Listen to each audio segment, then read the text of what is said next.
This is part 3 of Vidisha Through Time, Stone Faith and Continuity.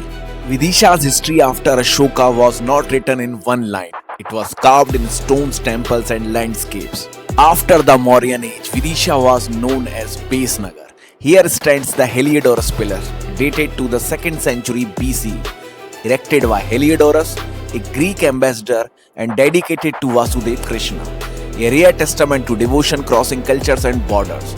Nearby Sanchi rose as a great Buddhist center. At the same time, Jain sacred spaces took form and Hindu worship steadily evolved. Vidisha was never ruled by one belief. It absorbed many.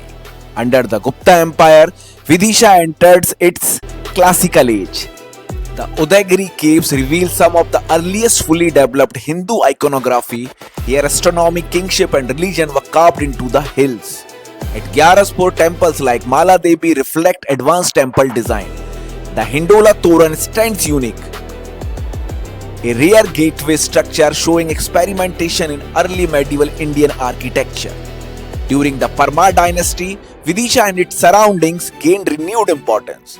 The Bija Mandal, a grand temple and learning center, was reshaped over centuries. Temples like Uddeshwar Neelkanteshwar belonged to this evolving tradition. By then, the city was widely known as Bhilsa. During Mughal period, power changed. The city did not. New rulers arrived, names were changed on paper, but not on people's tongues. Bhilsa survived. Vidisha did not bend. It adapted and carried on. Under British rule, Vidisha entered modern administration. Railways arrived. During the freedom movement, Vidisha stood with the nation.